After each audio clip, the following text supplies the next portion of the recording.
An end of the season special for Ruck and Roll Show here as an unforgettable year comes to an end with frantic European and domestic rugby to the Ruck and Roll Show.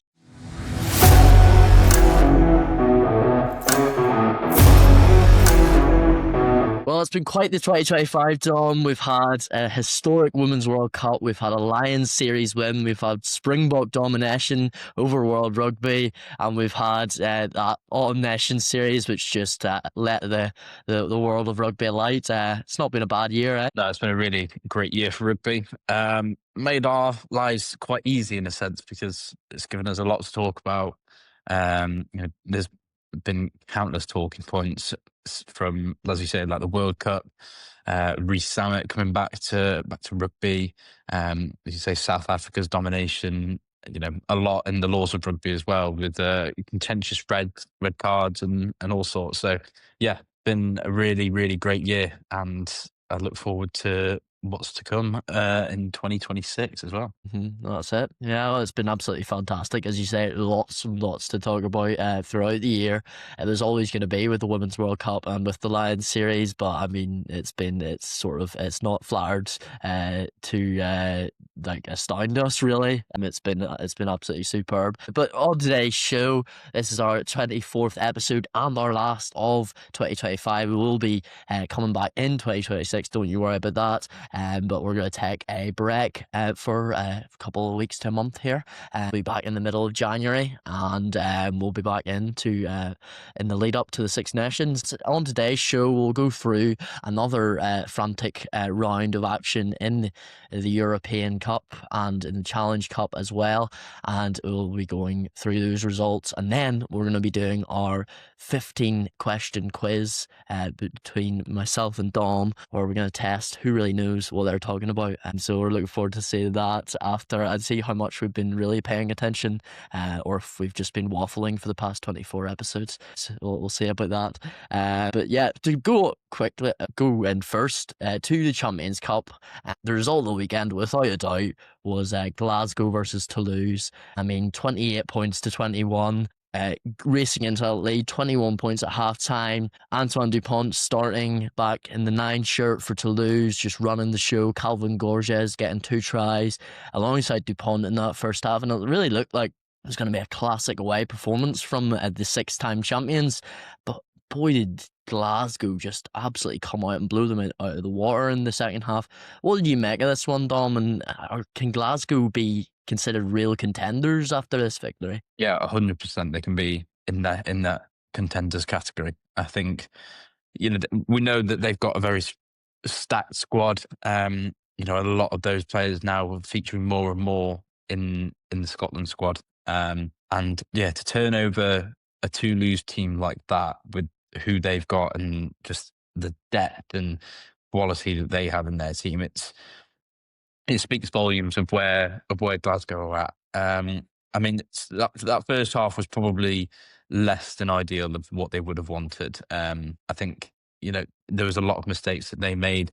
Spent quite a lot of time in their own half that they just wouldn't have wanted to spend. So it was.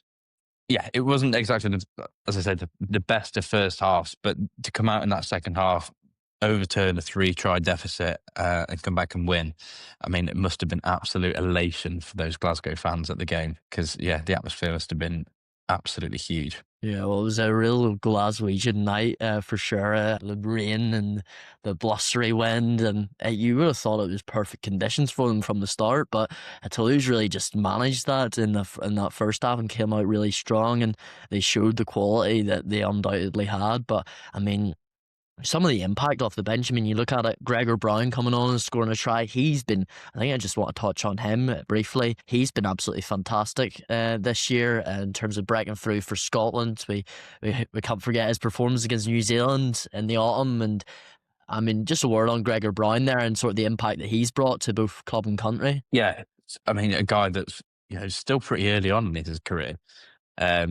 He offers so much. Is exactly what Scotland have needed. They've always had good back rowers, and it's nice that they've got another one kind of emerging through the system and will be playing for them for 7 or 8 years now. So it's very positive for the nation, very positive if you're a Glasgow fan. Um, yeah, it's nice as well when you've got a back row as well. It's nice when a team is so spoiled for choice. It's like England a little bit, Yeah. just dropping that one in there. But for Edinburgh, for Glasgow specifically, when you've got Matt Fagerson, Rory Darge, and Jack Dempsey to choose between in your back row, and then you chuck Gregor Brown in there, it's as I say, it's a nice problem to have. But for him as well to come through and be training amongst those three, it is you're gonna be one of the best, really, aren't you? Yeah, absolutely. He's very much of that mold of a classic modern number six, where he's in line. He's a big man. He's a big tall man, and he can be a line out operator as well as someone that sort of can move around the park, make big carries, and sort of affect the game. I think it's a lot like big impacts that he makes in the game, in terms of he just like makes a lot of impacts, and he's just that work rate. I mean, you think of like a Pollock, who sort of gets around the park quite a bit and makes those impacts consistently on the game. Again, you look at someone like a Sione Tuipulotu in this game as well. That tries to level up the game after that Hastings conversion. I mean, how key has he been to both Glasgow and Scottish rugby as well this season? Tuipulotu, yeah, he's incredible. It's just such an asset in any team, really. I think if the classic debate of, are these players going to get into other teams starting 15s? I think on most occasions he's starting in a lot of teams. I think he would have probably slotted into Toulouse's team if they had him on their side. It would be a tough one between him and Calvin Gorges, because he's not a bad player as well. The young centre. Yeah, Calvin Gorges has really come into his own over the last couple of months and years, and he had his stellar game in that first half as well. So yeah, it would be a tight option. But as I said, Tuipulotu's just been brilliant, and he was brilliant for the Lions. He was that first choice and demonstrated that in the first test as well against Australia. So yeah, just they're very fortunate to have him. Absolutely. Yeah, he's just one of those players, Dominic. He can just do everything in the game. He's superb operator of the ball, in terms of like getting it through the hands, and obviously he can take that option if he wants to just barrel up into the midfield as well. And he's just when you have a player like that just at the centre, and you think of his leadership qualities as well, it's just an absolute delight. I think with him in there, and you consider all the talent they've got across their squad that Franco Smith has at his disposal, it's like they could go deep into this Champions Cup. I think they made the semi-finals of the URC last season, weren't quite as good in Europe, perhaps, or quite as lucky in Europe. But in the URC, the season before last, they've got a really, really strong group of players and good depth, as you've mentioned, in that back row. So I think if any team can sort of apart from your main culprits like your Bordeaux, your Toulouse, your Leinsters, I think Glasgow you'd probably chuck in there as a potential option to go far in the competition, potentially win it.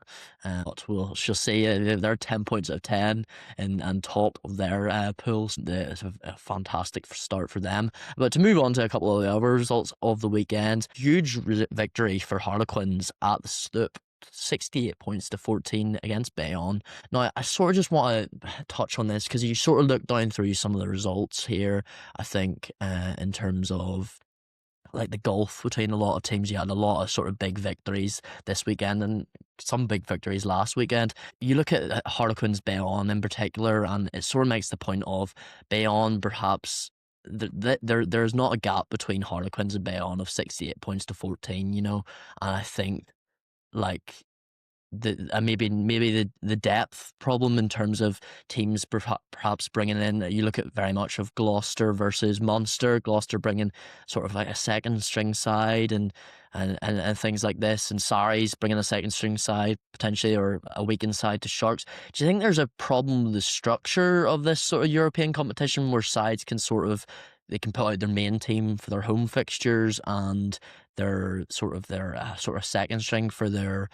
away fixtures, because they know that they've got a good opportunity to go through if they can get those two home victories. Yeah, there is a bit of flaw in the logic, I think, like you say, because you make a really good point that a lot of the teams aren't showcasing exactly what they can do. I mean, some teams are taking it really seriously and kind of putting strong team out after strong team.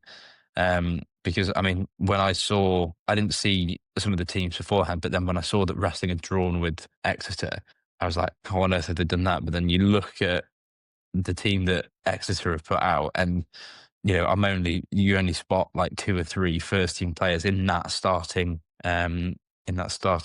15. So yeah, I guess it's conservation as well, especially when Prem is the weekend after. So you don't want to risk too many people, and there's some big games coming up in the Prem this weekend as well. So yeah, it's a weird one, but I think, like you say, then there needs to be a better structure, and maybe more put on the line for away victories as well. Because as well, it's a harder thing. It's a harder task, isn't it, to go away somewhere, especially if you're like, I don't know, South African side and you go to England and win. Then that's probably a lot tougher than it is, them winning on home turf. But yeah, they need to sort it out somewhere, because it kind of does ruin the tournament a little bit when you've got second string teams going out. Yeah, well, I sort of look at it in particular. It's sort of something that's been in the back of my head. And I think before we go into like the particular, like the details of the victories,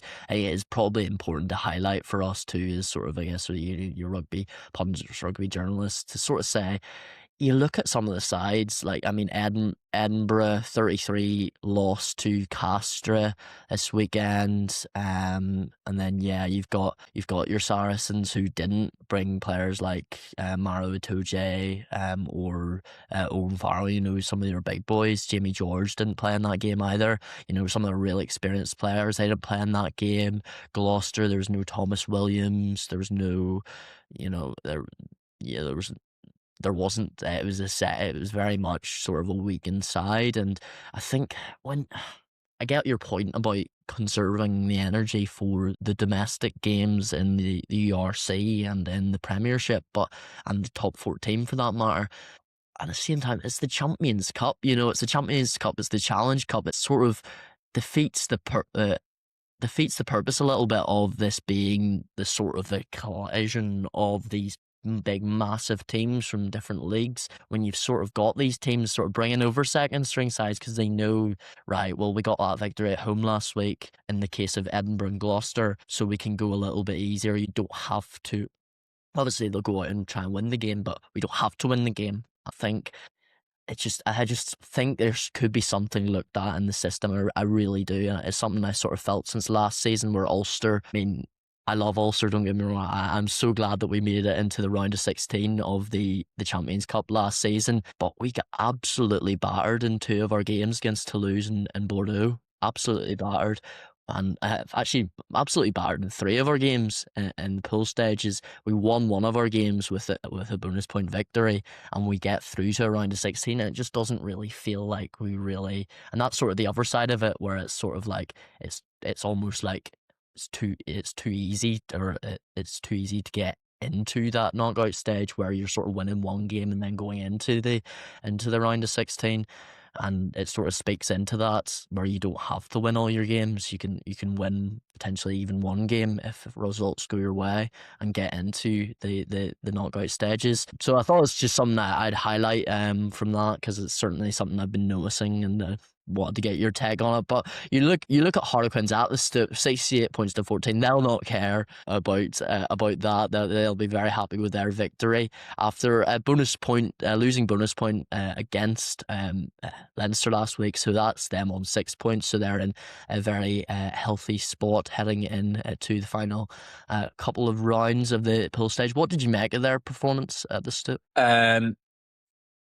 Just dominant. I mean, when you're playing against a side like that, which are pretty inexperienced at this level in Bayonne, kind of what you expect almost. But it was good for them, I think, to go through the motions, go through their systems with a very strong squad. They were pretty stacked to the rafters.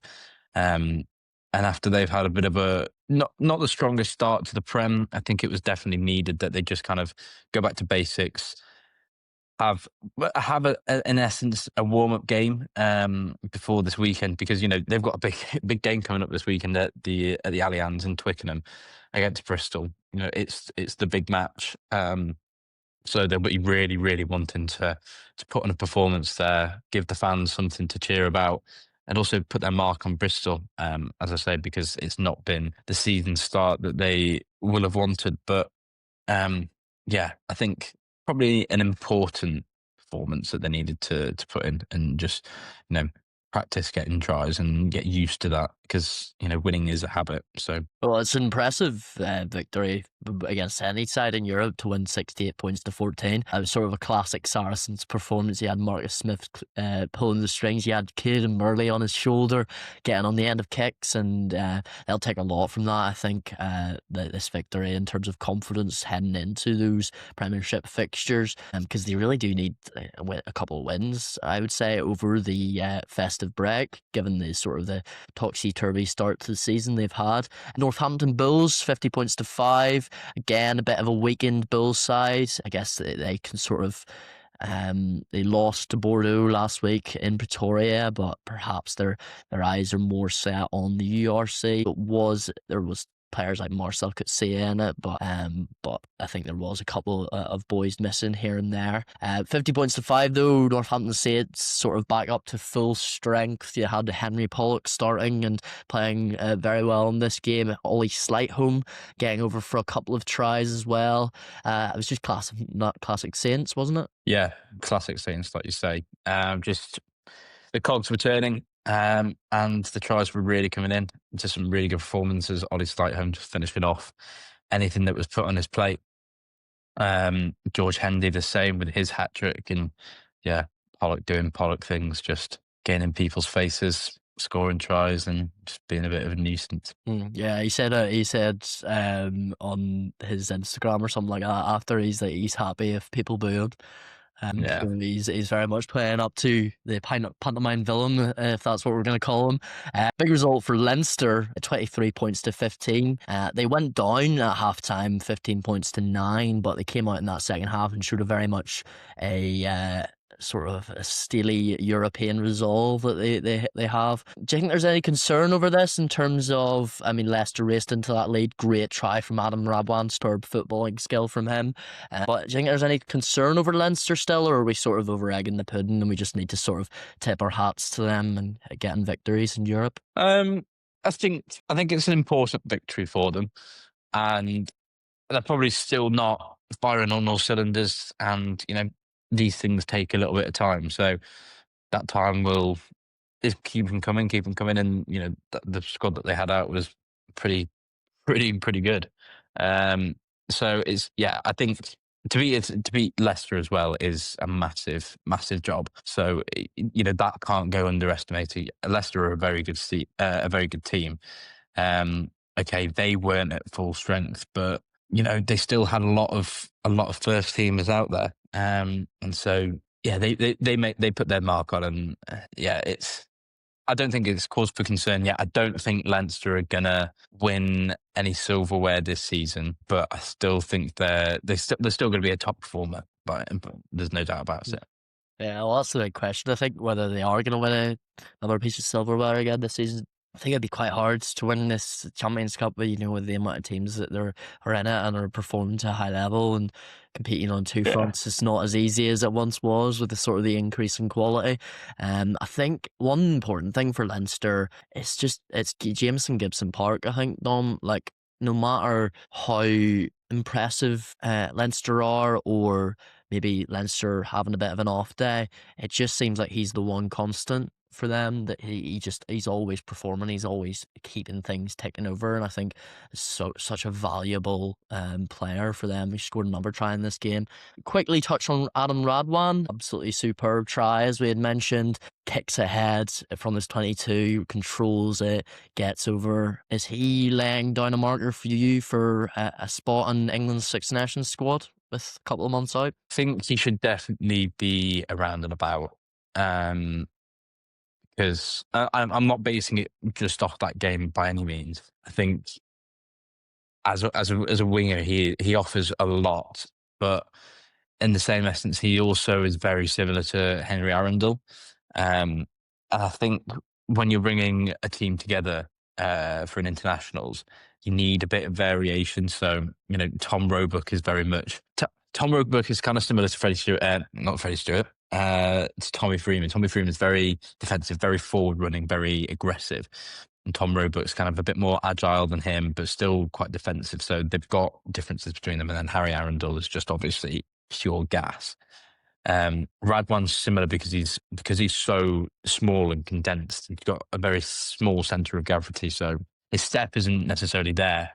And then Faye Bosa as well offers. He's great under the high ball, similarly to Roebuck. So they've all kind of got little bits that you want in a winger, but no 2-1 has really got the same. But I'd probably say that Radwan is most similar to Arundel, but Arundel's better than him. So it's tough. Do you think that sort of works against him? Maybe his lack of. I know it's hard to say. It's his lack of point of difference because the guy has got speed like no other apart from potentially Henry Arundel. Yeah, I would love to see a race. Superb, but it's just I think he's maybe just hard done by with the crop of just absolute quality that England have in those positions. Yeah, I'm talking about spoiled for choice. For the Scotland back row in Edinburgh, but for England wingers, it's so difficult because, we haven't even mentioned like the likes of Ollie Hassel-Collins, Gabriella Batoye, who has been nowhere near an England squad, but easily could be. There are so many good options. And then obviously Caden Murley as well in that. Yeah, really, really tough choices for Borthwick, but we shall see who he goes for in the Six Nations, and I'm sure a couple of them will be praying for some injuries here there. Yeah, well, it'd be a very tight one to see that, but Radwan will be right in amongst the contenders for sure. Another English victory at the weekend. Sale getting a very impressive victory in France against Clermont. Clermont not really performing that well in the Champions Cup. That's 2 defeats out of 2 for them against English sides. Rafi Quirk in this game, Dom, absolutely running the show. I did throw a pass for the intercept for Clermont, but I think outside of that, he's just absolutely superb and running the show there. And one probably to touch on, though, is Sharks getting the better of Saracens, 28 points to 23. Sharks getting their first win on the board. What did you make of this one? It was quite a tight one. Rainy weather in Durban. Probably had to be played in quite tight, but I think that both sides sort of found space in the wide areas as well. What do you make of that one? Yeah, I think it's a tough place to go, Durban, isn't it? You go so far away. Yeah, it's kind of like going a long way on a bus. It's like kind of those bus legs, but it's a bit longer lasting. Changing altitude and whatever. We touched on, it wasn't the strongest side by Saracens. There was still a lot of first team players in there, Onyema Christie, Willis, I think Daly. There was still quality there, and they should have maybe got more from that game. But like you say, when the conditions are against you as well a bit, it can be difficult to get anything out of a game like that. So I don't think they'll be too disappointed with that. Obviously, Sharks will be over the moon, as they've not had the best start to the UR season either. So yeah, I think a bit of not got much else to say really. Yeah, well, they nearly stole it at the end. To be fair, with the added opportunity in the 22, but it just the accuracy just couldn't get it quite right then. But I think you're right when you consider the performance against Clermont the week before. I don't think they've got an awful lot to worry about. I think if they will be looking to make sure that they can get these away victories in the Champions Cup again to sort of push themselves into contention again. I'd say they're probably on the outside of the contenders list for it. being one of the sort of better sides in the English Prem. But I think they've got the quality, and they've got a lot of Champions Cup winners in their side still. I mean, when you consider Amaro Itoje, Owen Farrell, Daly, you've got all these sort of different players. I'm not sure. I think Elliot Daly, he's won the Champions Cup, hasn't he? All right, he's sort of. I think so, yeah. Yes. So there's just a lot of really experienced players. Jamie George as well. And I think that experience and sort of some of the younger players, they've got Charlie Bracken at 9, Angus Hall on the wing as well. They're sort of coming in. Noah Kalori, obviously, the famous one coming through at the minute. I think with the sort of mix of youth and experience they've got coming throughout that squad, and the sort of the Saracens mentality that they always try and impose. I think they should be all right. Did you see the story about Noah Kalori this week, Don? No, what was that? It was so basically it was about him. So obviously he'd played for Ampthill. He actually it started in Newcastle. He'd scored that famous swan dive against announcing himself on the Prem stage against Newcastle, and then I think he was dropped the next week, and he was going down to play Ampthill. I think he was moping about and stuff like that, and then Owen Farrell comes to him and he says, in all his experience, says to him, all we ask is that you just train properly, because I think he saw his head drop a little bit. Apparently he trained the house down, went down, scored for Ampthill, and then comes back to Saris the next week and scores 5 tries. So I think if you need any more sort of more of an example of how Saracens operate as a club and sort of as a culture, then I think that's sort of embodied in Owen Farrell there. And I think the Saracens fans will be thanking him for his contribution there. Absolutely. Yeah, just a very interesting story, I thought, about a young player. It's very easy to see these young players coming through and scoring 5 tries and sort of saying, oh, he's just got the world at his feet, doesn't he? But even these young players, they have doubts as well. And all rugby players, it's a mental game, and to have that support system, I think it's a very important issue to be brought up. It's good to have those teammates around and sort of pushing that right mentality onto these young players. So that was good to see. But a couple of other results from the weekend: Bordeaux getting a 50-21 victory of the Scarlets. No real surprises there. Scarlets actually landed a couple of shots on the European or the Champions Cup winners there. So that was not terrible from them, but again, it was always going to be a tough task. Stormers continuing their great start to the season, 42 points to 21 against former Champions Cup winners La Rochelle. Are the Stormers a contender for you this year? Yeah, I think they're definitely contenders in the URC, so you've got to put them in the ring for contenders in the European Cup. I mean, when you've got one of the top 3 best 10s in the world at the minute on your side, some would argue the top 1. I've seen a lot of people saying he's been the best player in 2025 this season. I also saw that Rugby Pass put him as the top player. It was Rugby Pass and Rugby Joe that both of them put him as number 1. I kind of disagree with it, because I think when you look at, I think I still believe that Finn Russell was the best player of 2025. I think when you look at what he's achieved this season, what he's done, how he has run games, the impact that he has had, you cannot ignore that at all. He was instrumental in the Lions tour. He was brilliant for Scotland in the Six Nations once again. Led Bath to, in a sense, a triple, led them to the treble. Minus the Prem Rugby Cup, because no one really cares about that. But yeah, I think. But when you look at Ngomazulu, he only came into the South Africa squad in the summer.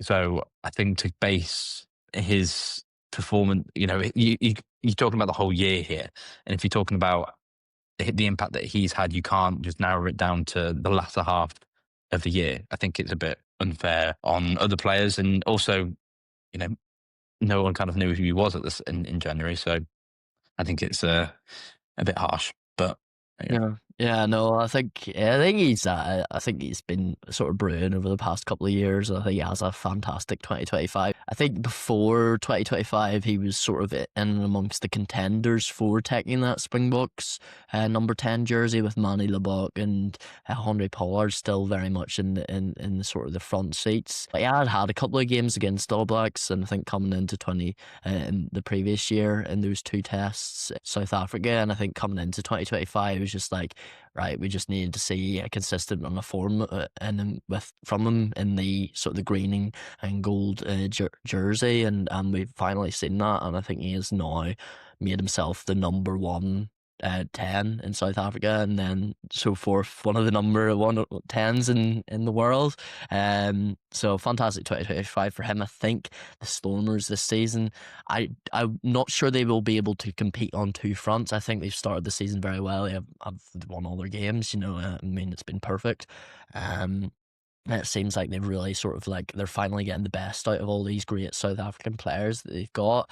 But I'm not sure they'll be able to compete on two fronts. I think the URC is probably one they'll identify and say, right, we're going to want to go and win this league. They were the first winners of this league. So they'll want to sort of come back and win that one and then see what they can do in Europe. Because I think competing in Europe, in the Champions Cup is a lot harder of a task. Because you got for a South African team, all these sort of different sides, like your French sides, your English sides as well to consider, as well as URC teams. So, but I think it'll be definitely interesting to see how far they can go in this competition. But moving on to a couple of other, we had Munster winning 31 points to 3 in Cork in front of a very big crowd. And don't ask me to pronounce the name because I cannot pronounce it. It's the Parky something. I think Zach Bryan might be playing in it in July. In July or something like or June, but that's about as much as I know about it. It says Super Value at the front, but they were played in Cork. 31 points to 3. Jack Crowley running the show.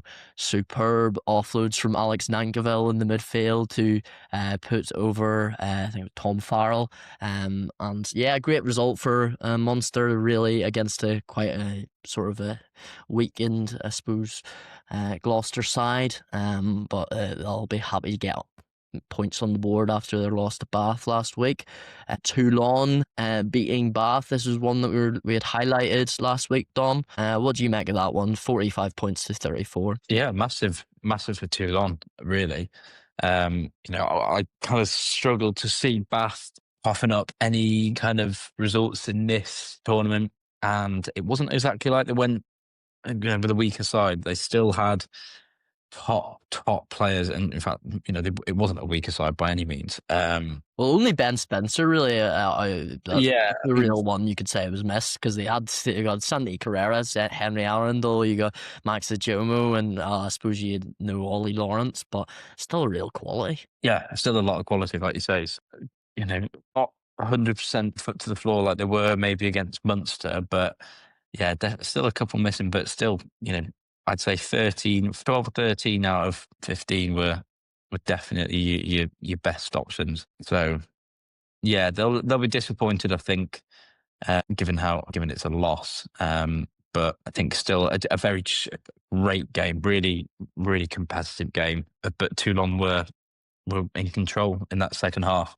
Went in with the lead. Yeah, they let Bath come back into it a little bit, but they stayed ahead. They'd always fight back and nick tries and points away from them, and they saw out the game really well. So yeah, a good victory, an important victory for Toulon. Mm-hmm. Yeah, they definitely had to have a response after losing to Edinburgh 33 points to 20 last week, because I think that would have stung them, despite being a good Edinburgh side. I think getting that victory over Bath, that really gives them real confidence heading into the rest of the tournament. And then the one that I was at, down at Ashton Gate for Bristol versus Poe, an absolute thrashing in Bristol, 61 points to 12, started by Bristolian Ellis Genge, who got over for the first try, and it was just raining tries after that. Ravovo was on it. I think Tom Jordan in this game, Dom, coming in from Glasgow Warriors, He's started at 10. I think one of the first times he started at 10 this season. He's more been deployed as a 15, but absolutely ran the show and got a lot of conversions as well. What did you make of this result? And does this sort of lay down a bit of a dark horse marker almost for Bristol in this competition? I'd say. No? Okay. I think they'll still go far in the tournament. I think quarterfinals, semi-finals, they'll definitely be looking for, but I don't think they've just not got the legs to go on and do it. I think they're too inconsistent. You see it quite a lot in the Prem. Every game that I think one of my best mates is a Bristol fan. Every game that he goes into, he's kind of like, it's touch and go whether they're going to win. You look at most games and you think, oh, Bristol should win that, and then they turn around and it's like they get battered to nil. I think that happened once last season. You can just go out with really, really bizarre results, but they are definitely asserting themselves. And as I say, I come back to this point quite a lot of asserting players into each position on the pitch and then being able to have backups. And Ravovo is one of them. Janssen van Rensburg, obviously, incredible player. And then they've got great quality in the forward pack as well. So, yeah, I think that they're a very good side, but I just don't think they are capable of winning it. So I think quarterfinals is my prediction of where they'd get to, but I don't think they'd get much further than that. I tend to agree with that assessment. And watching them, they've got, not just in this game in isolation, because I don't think Po are particularly up to scratch in terms of the Champions Cup this season. Absolutely just awful defending for really not really quite poor. Bristol were on song, don't get me wrong, and when they're on song, they're sort of hard to keep out. But I mean, 61 points in Europe is never a good way to go, really. But I think they've got that attacking prowess, but I think you're right that consistency, and in essence, it's in their culture, it's in their way of playing. They very much. I was listening to sort of a piece that TNT Sports had done on Bristol, and it was talking with the directors and the higher ups and stuff like that, and they were sort of saying about how they want to. They obviously want to win, but they want to win playing the right way. They want to play good rugby. They want to be the entertainers of the league and give people their money's worth, when they go to Ashton Gate. And I think that's very much representative of the way they play. We know how mad they can be. Some of the one of the tries they scored against Leicester Tigers last year, I think it was Ibitoye or maybe another player. I don't think it was. Another player, can't quite remember, but that's just the way they play. I think that does leave you quite open to the better sides in Europe. I think they'll potentially come up against one of those in the knockout stages, and I'm not quite sure they've got the solidity and the quality, or maybe not the quality, to get over those sides. But great victory for them, and they'll take a lot from that as well. But just to go through the Champions Cup tables just before we touch quickly on the Challenge Cup, we've got Glasgow at the top of Pool 1, followed by Saracens, Toulouse and Sharks all on 6 points. That's the Sale Sharks on 6 points. And it's the Hollywood Bet Sharks on 5 points, and Clermont Auvergne on 6th place. Then we've got Bath, Castres, Munster, Toulon, Gloucester and Edinburgh. Now 1 point separates Bath and all the other sides in this, so Pool 2 is quite a tasty one, especially after that Toulon victory this week. Stormers in Pool 3 they are top with Leinster Rugby, and then it's Harlequins, La Rochelle on 6 and 5 points respectively, and Leicester Tigers and Bayonne yet to get a victory in that one. Pool 4, you've got Northampton Saints at the top, then Bordeaux Begle, Champions Cup reigning champions. We've got Bristol Bears on 9 points after their 2 victories. Scarlets on 1. Bulls on 1, and Poe at the bottom there. So it's gonna be an interesting one to see who can sort of get through from these leagues. You'll obviously have your top 3 teams that should be getting through there, and then I think it's top 4 teams, isn't it? The top 4 teams of each of those, and then the 5th place team they will go down into the Challenge Cup, and the 6th place team will go home. So it's interesting to see how those sort of pools are set up. I think particularly Pool 2 is quite an exciting one, but we shall see how that transpires. coming into January. But moving on to the Challenge Cup, we had a couple of big results as well. Luckily enough to be at the Cardiff Ulster game, 29 points to 26. So I guess we'll start into that one, just because the one I went to. Coming back from sort of that two try deficit to sort of level up the game, and then they go ahead in the second half, 26 points to 12, 14-point buffer, and then Cardiff they just roared forward in that last sort of 20-25 minutes, and then they get that penalty at the end, and Callum Sheedy kicks to break my heart. But yeah, what did you make of that result, Dom? I know that was one we had highlighted last week of being a very tight one, and it turned out to be an absolute cracker. Yeah, I think as we alluded to, it was going to be anybody's game. And it was just fortunate enough that, well, not unfortunate for you. It was fortunate for the home supporters that it was Cardiff who took the victory. I think a draw would have actually been a fair result, which is very rare in a rugby match. But yeah, it was very, very close. I think maybe set piece wise, Cardiff definitely had the upper hand, but everywhere else, it was just pretty even. Probably more resolute in defence for Cardiff. So, would you say that Ulster didn't use the ball enough? I don't know. You were there, so. Well, I'd say Ulster's. I think Ulster in attack, and I think we've seen this with Aaron Sexton coming in as sort of attack coach this year. He's really I think my dad and I were at the game, and we were sort of remarking on how they sort of just seem to have a lot more options in attack this season. They're less, I guess, predictable. They play in more ways, play out the back, they look for different options, miss passes, and I think they're a lot more dynamic in attack, and I think you can sort of see that, and they're really trying to emphasise getting the best out of that exciting backline they have with your Zach Wards, your Werner Koch, James Hume getting a try in this game.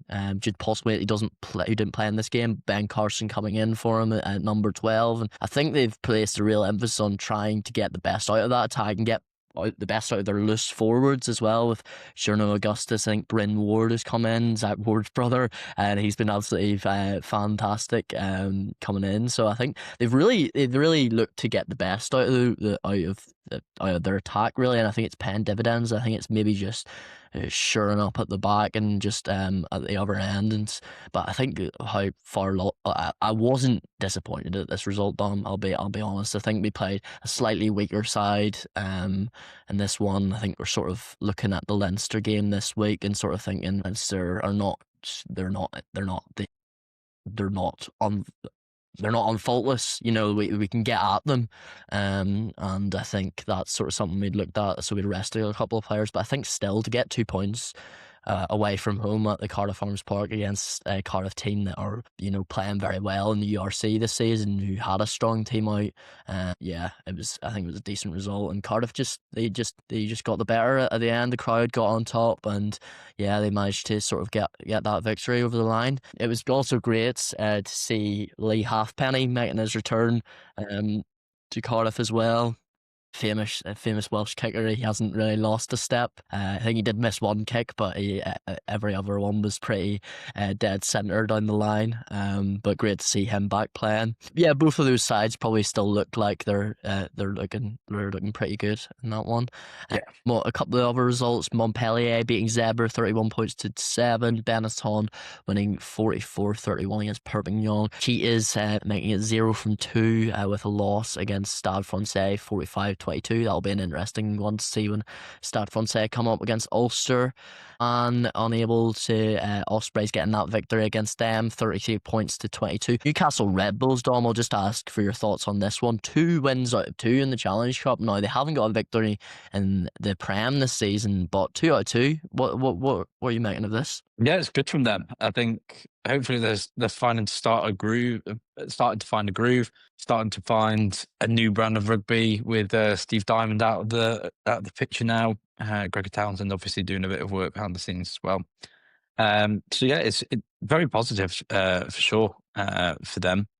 And I think coming into this weekend. They've got Bath, so not the greatest of fixtures to have after to keep you on a high. But hey, stranger things have happened in the world of rugby, that's for sure. So you never know. Yeah. Well, it's great. It's great they can get away to the Challenge Cup and sort of have these weekends because they're big. You know, there's always a great atmosphere in the Challenge Cup or just anywhere really. And to get a victory over Leon and then a victory over the Lions. Leon are really not. They're really struggling. It has to be said in Europe. They lost to the Dragons this week, but I mean to get even just for Newcastle to get in and get those 2 victories, I think that'll take them forward with a lot more confidence into the Prem season because I think that's probably one that they will highlight.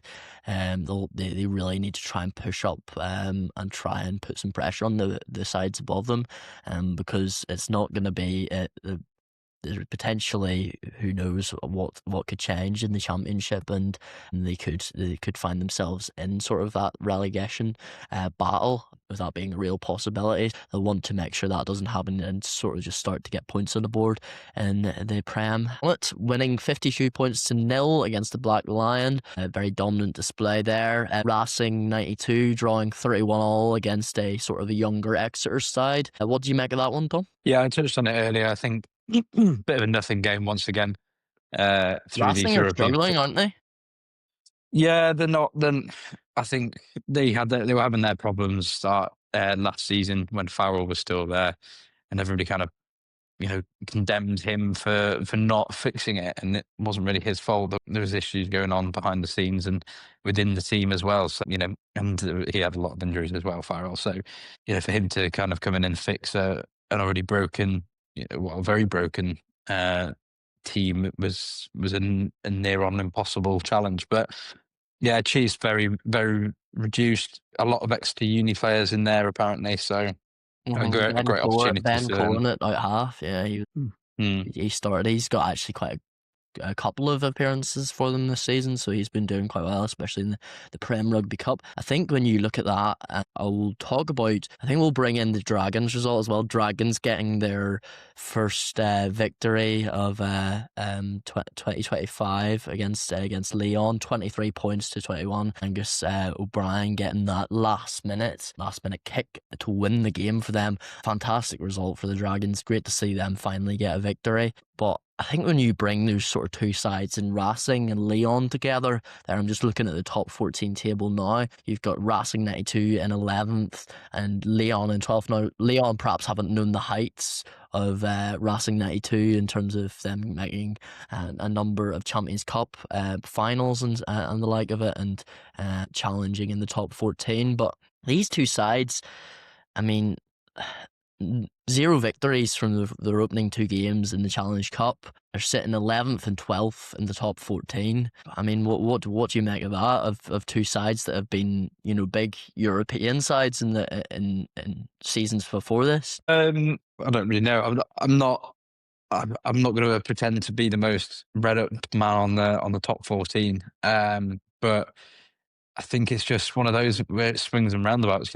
Teams will come up and teams will go back down, and then in a couple of years' time, Leon and Racing might be back at the top of their game once again. But we've seen it in the Prem how Harlequins was such a top team at one point, and now are fighting towards the bottom of the table.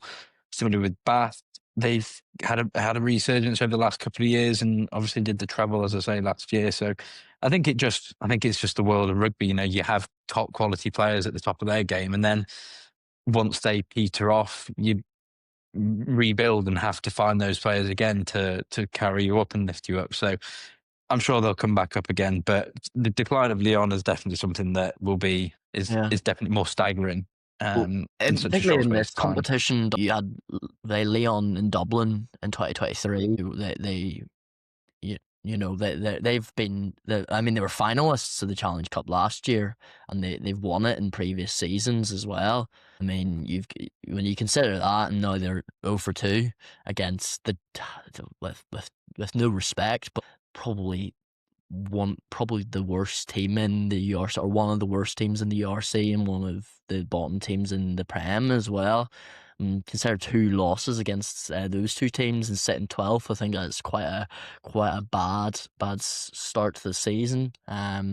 But yeah, we'll see. We'll see if anything can improve there. But absolutely, I mean, hats off to the Dragons. I think we were all sort of willing them on. They've had a couple of sort of nearly moments. I was there for the Sharks game where they were sat in front of the post and they just didn't take that drop goal, and then the ball goes out wide and the chance is spurned and they draw the game. I think they've had a lot of very much nearly victories, and finally they were able to get one, and potentially they'll take this forward into the URC and then into Interpro games, and hopefully try and get some victories there and get themselves up the URC table. But just looking at the tables in the Challenge Cup, we had Pool 1, which Montpellier and Ospreys lead.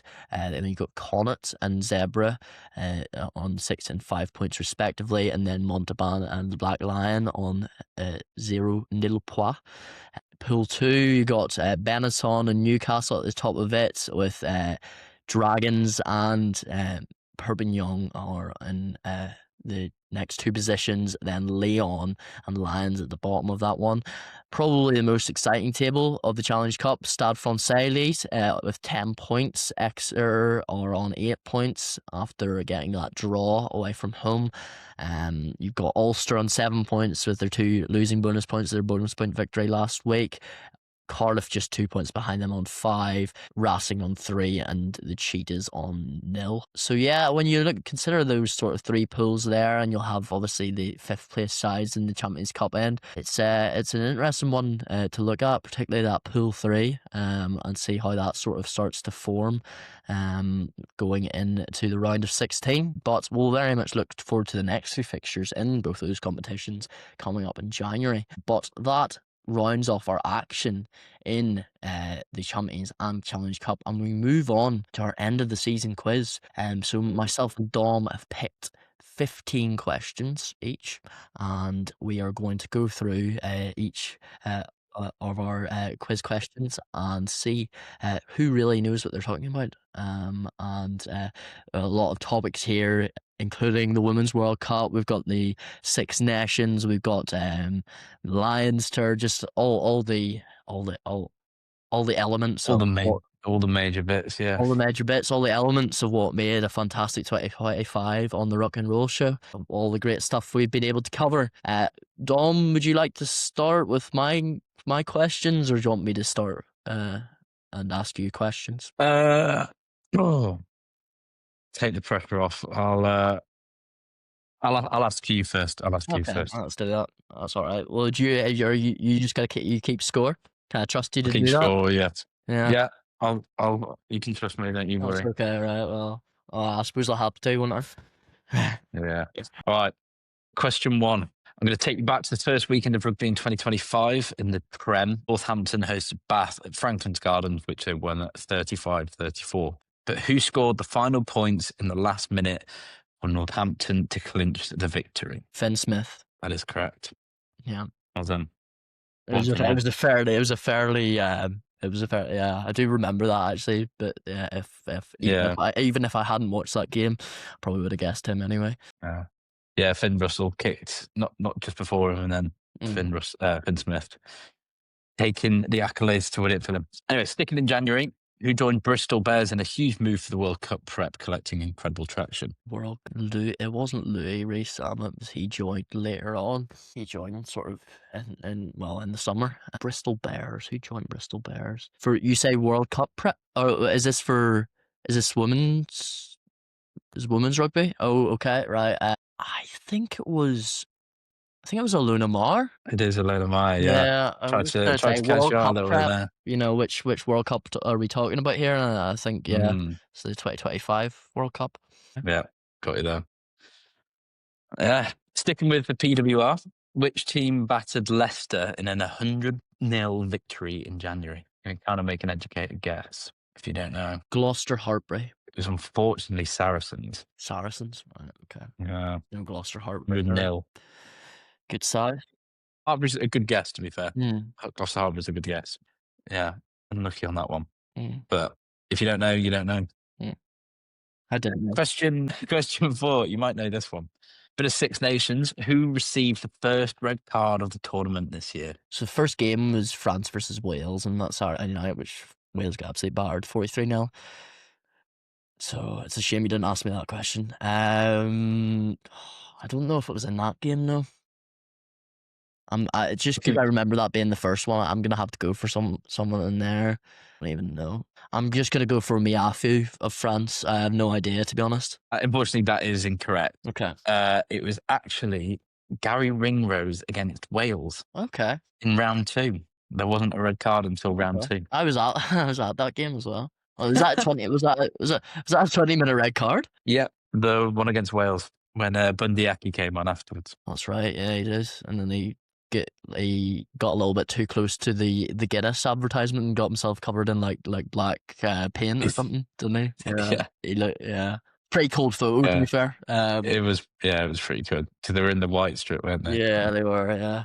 But Gary Ringrose on that one, obviously. Back to club rugby, which was the only team Ulster beat last year in the Champions Cup. Only team. I know this. The batters Exeter Chiefs in Belfast.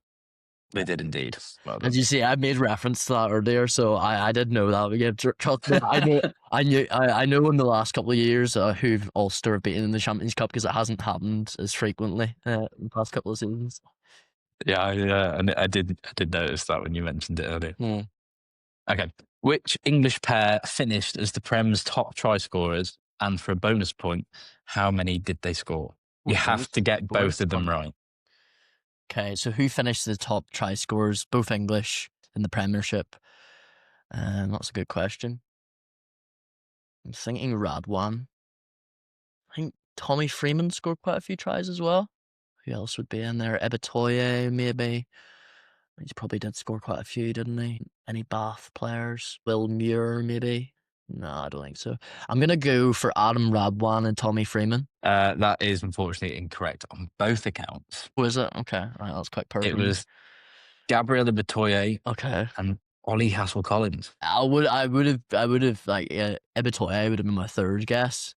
But Hassel-Collins, he wasn't on my radar there. I thought Radwan had scored more, but I suppose he joined halfway through the season, didn't he? So yeah, he scored a couple for Newcastle, and then I think he scored 7 or 8 for Leicester when he joined. It's not bad. I'm sure he's probably fairly close down the list, I would imagine. Yeah, I think he was actually second. So okay. Yeah, with 12. So wow. There you go. Oh, okay. Well, very close then. Yeah. Crusaders beat the Chiefs in the Super Rugby Pacific final. Yeah. But who did they beat in the semis, the two of them? Okay. So I know the Chiefs beat the Brumbies. I think Tom Wright was kept out somehow because that's how I remember that one. And then I think Crusaders beat the Blues. Top stuff, Mr. Gaston. Yeah, no, very good. Okay, which Welsh team finished highest in the URC table at the end of last season? Scarlets, because they're the only team in the Champions Cup. Yeah, correct. The Lions kicked off versus Argentina in June. But who scored the first try in a Lions shirt? I'm fairly confident about this one, Bundyaki. It was Bundyaki, yes. Very good. Well done. Maro Itoje was benched for England for the first time in his career against Fiji since what date? Month and a year, please. So he started playing for England in, I think, 2015? No, 2016. So it was probably going to be sometime in around there. I'm going to go February 2016. You know what? You're not far off. Right, okay. You're not far off. Was that? It's November 2017. November 2017. Yeah, I wouldn't have got that because I'm like, well, I presume ever since he's come into the England setup, it just hasn't been dropped. So I thought I'd go right at the start. But yeah, unlucky. Yeah, it's a pretty mean feat that he's accomplished. Yeah. I've seen something and talking about like players like playing like consistently and starting consistently. There was something I was watching Cardiff versus Durham in the Bucks Super Rugby, the university rugby. Yeah. Something like Marcus Rhodes. Shout out to Marcus Rhodes. I think he started 68 games in the Bucks Super Rugby across his time at Durham. and they've all been they're all been starts, 68 appearances, all starts, which is just absolutely insane, isn't it? That is crazy. Yeah, sorry, I just thought it was something I had on the mind there. I thought That's I'd drop in great that one stat. for it. Yeah, it's a great stat. Yeah. No. Okay. 2011, the Lions had their first game versus Australia in July. But how many Irish players started that game? Okay, first game. It's okay. So there was Porter didn't start. Shane started. It's okay. So Shane. I'll get my fingers up here. Shane, Furlong, McCarthy, Byrne, Conan, Gibson Park. It's 2 Scottish centres. Low. Did Keenan start? Keenan did start, didn't they? Keenan. It was Freeman. I'm gonna go for 8. That is on the nose. Yeah. Named them all. Yeah, well done. Thank you. Well done. Yeah. England kicked off their World Cup at the Stadium of Light, which they went on to win. But who did they face first? USA. That's correct. Yeah. Bit of a gift, that one. Very impressive victory, though. Sticking with the World Cup, who was named Player of the Tournament? Sophie de Goody. Correct again. I actually did one of my assignments, or one of my uni assignments on the Women's Rugby World Cup. So. Yeah, I had to do a lot of research for that. So well, I'm just watching quite a bit of it. So yeah. How much have you been listening to me talk about the champ? Which 2 teams joined as the champ at the start of this season? Okay, so it was Worcester Warriors, because they've come back. Yeah, that was one. And another team got promoted from National 1. Not Chinnor, Caldy, no, I think they were still in there. Lost, not Hartbury, they were already in there. I'm gonna go I think I'm gonna go Chinnor, you know. Yeah, Chinnor. Right, Fortunately, no. No? Okay, No. who was it? It was Richmond. Richmond, yeah. Okay. Yeah, that makes sense, actually. Yeah. Chinnor did actually get promoted the season before, so I thought they were fairly new. Yeah, it's fairly new. Yeah, Nick Easter and his men. I'll never be a championship pundit like you, Dom. Finally, ending the rugby championship, who were the top try scorers from the tournament? I will accept one of the 2. So it was joint then? It was joint. I will accept one of 2. Okay, Will Jordan scored a couple. I don't know if he scored enough. Santiago Carreras, I think he was probably one of the top point scorers, but I don't know if he scored any tries. He was indeed top point scorer. Yeah, although I think that was mostly kicks. Who else was there? Australia, Swally got over for a couple. Peach scored a couple. South Africa, Colby, Hooker, but more Colby. Oh, it's probably going to be Colby. Who for Argentina? Delgey scored a couple, but not that many. Sasha scored a couple. There's so many that I think are like just on the same sort of like level, but I'm not quite sure who scored the most. Well, top try scorers, the 2 of them only scored 4 each. 4 each, okay. Right, you are giving me a lot of clues here, to be fair to you. I'm going to go Colby. That is incorrect. Incorrect? Oh. You did say someone's name. Okay, right. It was Joseph Suali. He was one of the top. Wow. He was one of the top try scorers. The other one was Malcolm Marks. Oh, was it? Yeah. See, you don't even think like hookers are always the top try scorers nowadays, aren't they? Yeah. The maul, such a weapon. Right, well, how many is that out of 15 then, Dom? That was a resounding 9. 9? Oh, you know what? Not bad. That is very good. I'm very nervous. Those were some good questions, to be fair. Yeah. Some tricky ones. Right. Oh, I suppose I'll give you yours. So your 15. Pause. I may have to dip all of a sudden because my interview is due about now. Well, it's due in 5 minutes, so right. Just to let you know. Okay. That's all right. Shall we? Do you have time to do it, or? Yeah. Okay. Well, it might not be on the nose, but we shall run through. Dom's got an interview. To do. Okay. What was the attendance for the Women's Rugby World Cup final to the nearest 1,000? So Twickenham is 80. I'm going to say 82,000 because I think it was like 81,855 or something. That's correct. Number 2, where does this attendance lie in the highest attended Rugby World Cup finals, both men and women? I feel like it's a cop out to go top, but I don't think it is. I'm going to say second. That's correct. Okay, who scored 2 tries for Northampton Saints in their Champions Cup final defeat to Bordeaux? My best mate, Henri Pollock. It wasn't. It was Alex Coles. Oh, Number 4. of course it was. Oh, hold on. Let's see, go. Sorry, you back? Yeah, we're good. Sorry, we'll keep going. Louis Belberry broke the record for the most tries scored in a single Six Nations campaign. How many tries did he score? He scored 8. That's correct. I've made these questions too easy. Who scored Bath's first try in the Premiership final victory over Leicester? Tom didn't score. I've been ruled out. I've got Ted Hill in my head. I'm going to say Ted Hill. That is incorrect. It was Thomas Dutoy. Ah. Number 6. Okay.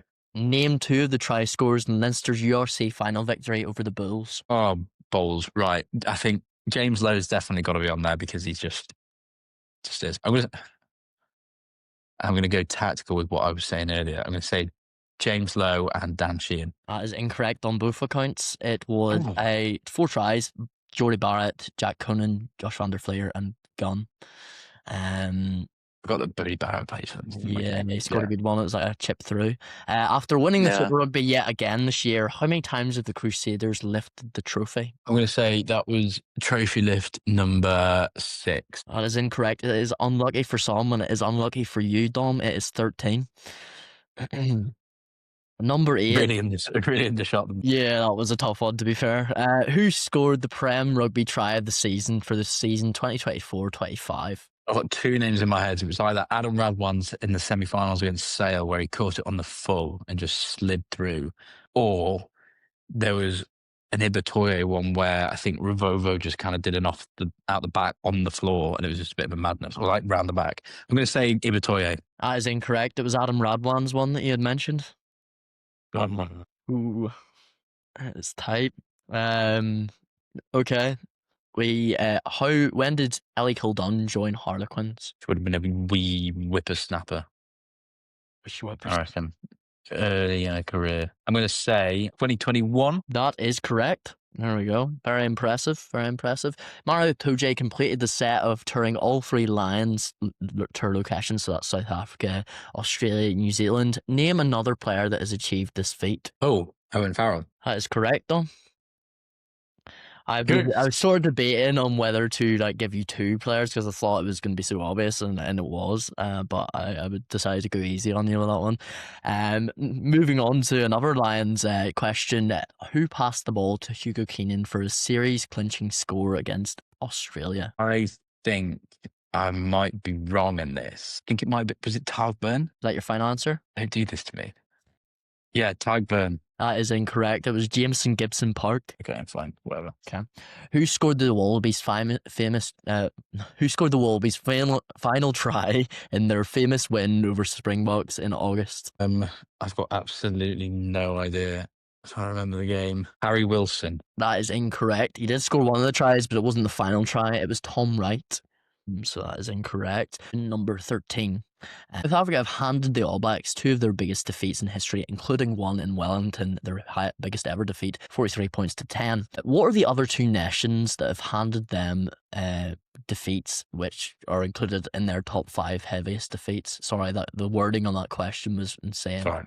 But I think you got what I'm I am going to say France and Ireland. That's incorrect. It is England and Australia. Yeah, Australia in 2019, England in 2012. Yeah, well, you can celebrate that one, but you haven't got the point, I'm afraid, my friend.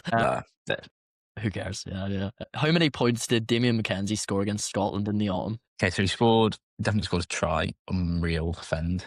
2 conversions, I want to say. Don't think he converted his own try. I'm going to chuck 2 penalties in there, so 6, 10. I'm going to say 15. He only scored 8, I'm afraid. Yeah, came on as a substitute, scored the try, and then scored the penalty to sort of clinch it. Sorry, we'll just finish quickly. Last question. Yeah, go on. Sorry. How many times have Ireland beaten All Blacks in their last 10 meetings after? 3. Incorrect. It is 4. And that means you got 5 out of 15, which means I win the quiz. Terrible. And just to wrap up quickly, that was our end of the season special and the Ruck and Roll Show. Dom's going to have to head off now, but thank you very much for watching. Thanks for watching for the whole season. It's been an absolute pleasure, and we'll see you in 2026.